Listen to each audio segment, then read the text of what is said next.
दोस्तों, भारत में ना जाने कितने ऐसे गोपनीय दस्तावेज हैं जो ये बताते हैं कि भारत के अंदर नक्सल मूवमेंट के पीछे चीन का भी एक सपोर्ट रहा है। मनोहर पारिकर रिसर्च इंस्टीट्यूट का एक आर्टिकल पब्लिकली रिलीज हुआ था। उसमें ये बताया गया था कि आज नक्सलवादियों के पास जो आधुनिक हथियार देखने को मिलते हैं, इसके पीछे कहीं ना कहीं चीन की मदद भी शामिल है।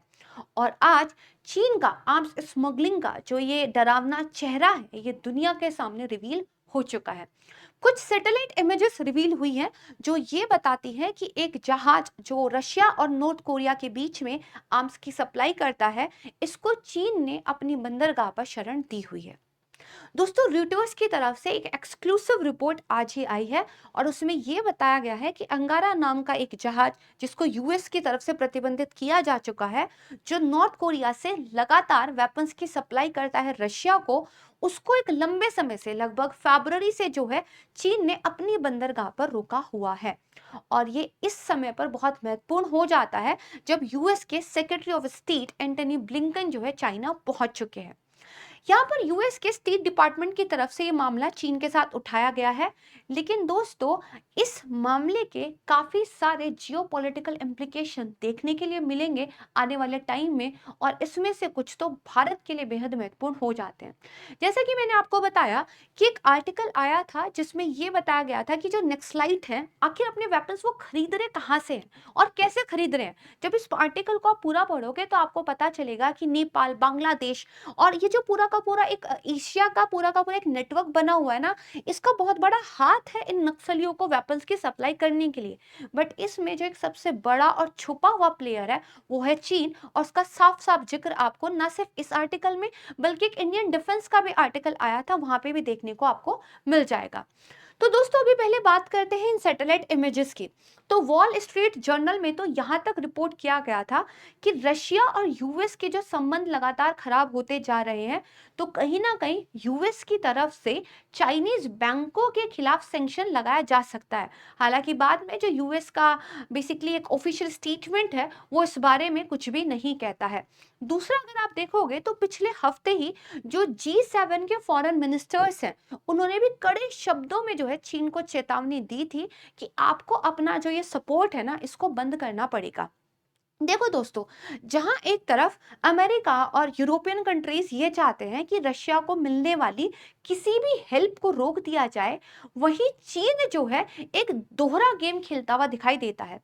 एक तरफ वो सामने सामने से रशिया और यूक्रेन युद्ध को लेकर चिंता दिखाते हैं, ताकि किसी भी तरीके से अमेरिका या यूरोपियन स्टेट के साथ जो उनके व्यापारिक संबंध है, वो खराब ना हो। लेकिन दूसरी तरफ कहीं ना कहीं वो आर्म्स स्मगलिंग में पहले भी इन्वॉल्व थे और आज भी इन्वॉल्व है। तो दोस्तों, यहाँ पर ना एक यूनाइटेड नेशन सिक्योरिटी काउंसिल का एक रेजोल्यूशन है, रेजोल्यूशन नंबर 2397। ये रेजोल्यूशन ये कहता है, यदि कोई भी देश नॉर्थ कोरिया के साथ किसी भी तरह के व्यापारिक संबंध रखता है, तो उसको भी 19 सैंक्शंस का सामना करना पड़ेगा, जिस तरह के सैंक्शंस जो है नॉर्थ कोरिया के ऊपर लगाए गए हैं।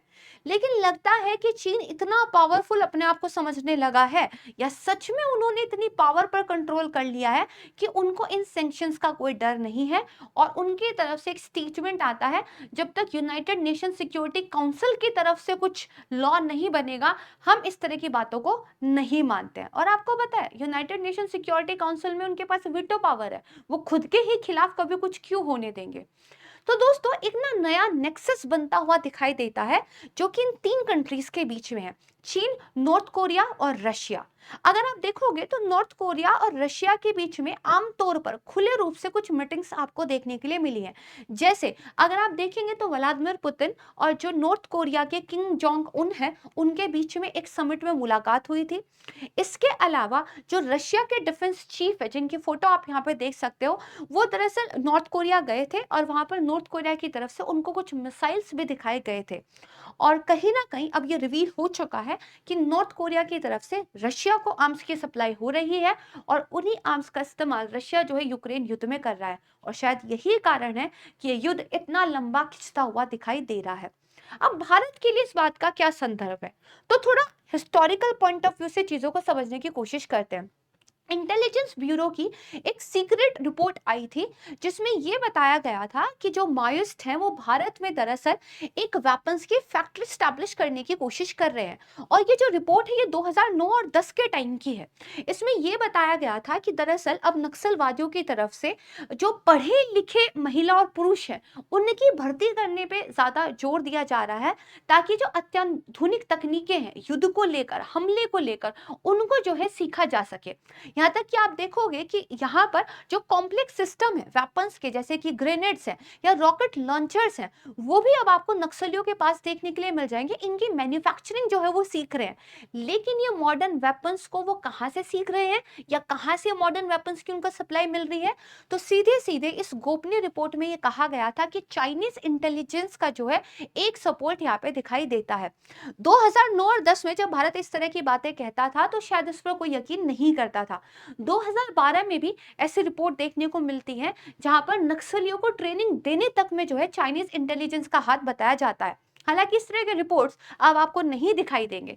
साथ ही आप यहाँ पे भी देखोगे कि बेसिकली एक आर्टिकल पब्लिश हुआ था 2009 में इंडियन डेली न्यूज के अंदर, जो ये बताते थे कि दरअसल जो नक्सलियों का खर्चा होता है उससे रिलेटेड कुछ रिपोर्ट्स मिले थे, और रिपोर्ट्स को जो है पुलिस की तरफ से सीज कर लिया गया था। इन रिपोर्ट्स में ये बताया गया था कि जो नक्सली हैं वो अपने बजट का लगभग 1/3 जो हिस्सा है वो वेपन्स पर खर्च कर रहे हैं।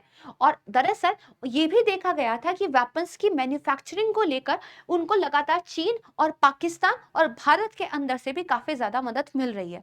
हालांकि 2014 में तत्कालीन सरकार के बाद से आप देखोगे कि नक्सलियों पर जो ऑपरेशंस है वो काफी ज्यादा सरकार की तरफ से बढ़े हैं। एरिया के डेवलपमेंट का भी कार्य किया गया है, जिससे नक्सली मूवमेंट अब आपको काफी हद तक कम दिखाई देता है। और इस तरह के रिपोर्ट्स भी अब आपको पब्लिक जो है बेसिकली स्फेयर में तो देखने के लिए नहीं मिलेंगे। लेकिन चीन का भारत की इंटरनल सिक्योरिटी में जो दखल रहा है वो पहले भी था और आज भी है।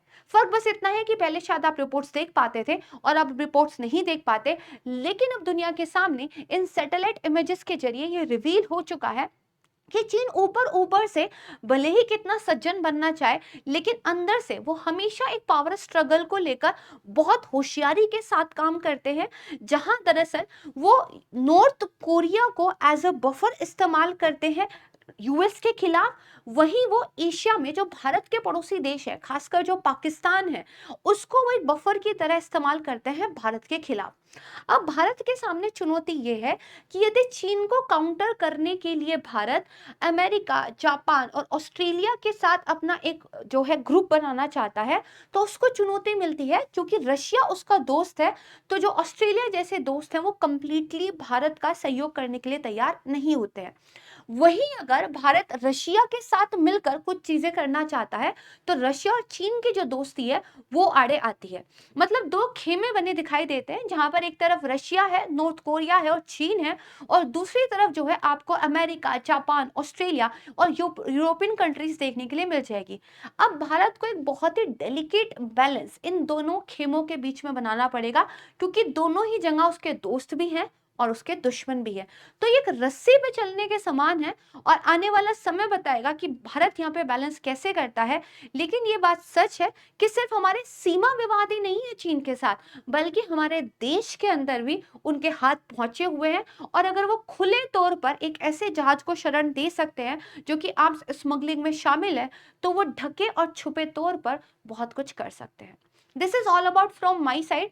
आप इस पर थोड़ा सा सोचिएगा और देखिएगा कि चीन को दरअसल टैकल करने के लिए जो भारत की वर्तमान रणनीतियां हैं क्या वो काफी है, या हमें एक नई सिरे से चीन पर स्ट्रेटेजी बनाने की जरूरत है। अगर आप इस पीडीएफ को डाउनलोड करना चाहते हैं तो मुझे टेलीग्राम चैनल पर ज्वाइन कर सकते हैं। अगर आप यूपीएससी हिंदी मीडियम से तैयारी कर रहे हैं और एक कोचिंग की तलाश में हैं, तो आपको निर्णय आईएएस बैच से बेहतर दोस्त कोई नहीं मिलेगा। इसको ज्वाइन करने के लिए आप यूज कर सकते हैं faculty code PC live. Thank you so much everyone, अपना भी ध्यान रखिएगा। जय हिंद।